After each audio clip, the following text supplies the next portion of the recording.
ಭಾರತ ಹಾಗೂ ಇಂಗ್ಲೆಂಡ್ ನಡುವಿನ ಪಂದ್ಯದಲ್ಲಿ ಭಾರತ ಕೊನೆ ಹಂತದಲ್ಲಿ ಸೋತಿದೆ. ಕಾರಣ ಏನು ಅನ್ನುವ ಬಗ್ಗೆ ಚರ್ಚೆ ಆಗ್ತಾ ಇದೆ.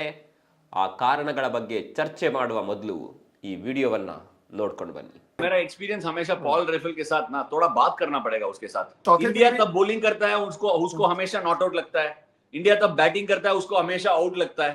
अंपायरिंग के लिए थोड़ा ऐसा हम भी देखना चाहिए. आईसीसी को देखना पड़ेगा. पॉल रेफल कभी आए ना हम जीतेंगे ही नहीं. ಈ ವಿಡಿಯೋದಲ್ಲಿ ಭಾರತದ ದಿಗ್ಗಜ ಆಟಗಾರ ಅಶ್ವಿನ್ ಒಂದು ಮಾತನ್ನ ಕ್ಲಿಯರ್ ಆಗಿ ಹೇಳಿದ್ದಾರೆ. ಯಾವಾಗೆಲ್ಲ ಈ ಅಂಪೈರ್ ನಮ್ಮ ಮ್ಯಾಚ್ ನಲ್ಲಿ ಇರ್ತಾರೋ ಆವಾಗ ನಮ್ಮ ತಂಡ ಸೋತಿದೆ. ಫಾಲ್ ರೈಫಲ್ ಎನ್ನುವಂತ ಅಂಪೈರ್ನ ಬಗ್ಗೆ ಇಲ್ಲಿ ಅಶ್ವಿನ್ ಮಾತನಾಡಿರೋದು. ಫಾಲ್ ರೈಫಲ್ ಭಾರತವನ್ನ ಸೋಲಿಸೋಕ್ಕಂತಾನೆ ಅಂಪೈರ್ ಸ್ಥಾನದಲ್ಲಿ ಬಂದು ನಿಂತಿರ್ತಾರೆ. ನಮ್ಮ ಆಟಗಾರರು ಯಾರಾದರೂ ಇದ್ರೆ ಅವರನ್ನು ಔಟ್ ಕೊಡಲೇಬೇಕು ಎನ್ನುವಂತ ನಿಟ್ಟಿನಲ್ಲಿ ಅವರು ಬಂದು ನಿಂತಿರ್ತಾರೆ. ಅದೇ ಎದುರಾಳಿ ತಂಡದ ಆಟಗಾರರು ಬಹುತೇಕವಾಗಿ ಔಟ್ ಆಗಿದ್ರು ಅದನ್ನ ಔಟ್ ಅಂತ ಈ ಅಂಪೈರ್ ಕೊಡೋದಿಲ್ಲ.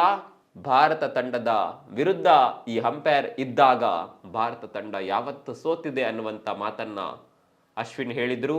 ಅಲ್ಲಿಗೆ ಇದೊಂದೇ ಮಾತಿನಲ್ಲಿ ಭಾರತ ಹಾಗೂ ಇಂಗ್ಲೆಂಡ್ ನಡುವಿನ ಟೆಸ್ಟ್ನಲ್ಲಿ ಭಾರತಕ್ಕೆ ಸೋಲಾಗೋದಕ್ಕೆ ಕಾರಣ ಏನು ಅನ್ನೋದಕ್ಕೆ ಉತ್ತರ ಸಿಕ್ಕಿಬಿಟ್ಟಿದೆ.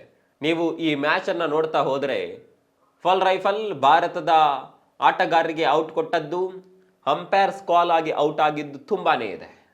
ಅದೇ ಅಂಪೈರ್ಸ್ ಕಾಲ್ ಇಂಗ್ಲೆಂಡ್ನ ಪರವಾಗಿ ಇದ್ದದ್ದು ಕೂಡ ಇದೆ. ಅಂಪೈರ್ಸ್ ಕಾಲನ್ನು ನಾವು ತುಂಬ ಸುಲಭವಾಗಿ ಪರಿಗಣಿಸೋದಕ್ಕಾಗೋದಿಲ್ಲ. ಒಂದು ಅಂಪೈರ್ಸ್ ಕಾಲ್ನಿಂದ ಖಂಡಿತವಾಗಿಯೂ ತಂಡ ಸೋಲುತ್ತೆ. ಅದು ಕೂಡ ಭಾರತ ಸೋತ ರನ್ಗಳ ಲೆಕ್ಕಾಚಾರ ನೋಡಿ.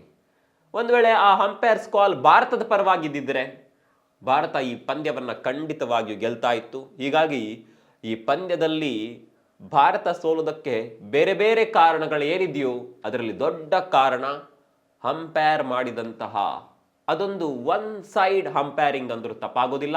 ನಿಮ್ಮ ಪ್ರಕಾರ ಈ ಅಂಪೈರಿಂಗ್ ಬಗ್ಗೆ ನಿಮ್ಗೆ ಏನನ್ಸುತ್ತೆ? ಆಟಗಾರರಿಗೆಲ್ಲ ನಾವು ಫೈನ್ ಹಾಕ್ತೀವಿ, ಬೇರೆ ಏನಾದರೂ ಅಗ್ರೆಸಿವ್ ಆಗಿ ಮಾತನಾಡಿದರೆ ಅಥವಾ ಮೈದಾನದಲ್ಲಿ ತಪ್ಪಾಗಿ ವರ್ತನೆ ಮಾಡಿದರೆ, ಅಂಪೈರ್ಸ್ಗಳಿಗೆ ಈ ರೀತಿ ಮಾಡಿದಾಗ ಯಾಕೆ ಫೈನ್ ಹಾಕಬಾರ್ದು? ನಿಮ್ಗೆ ಏನನ್ಸುತ್ತೆ? ಕಾಮೆಂಟ್ ಮಾಡಿ.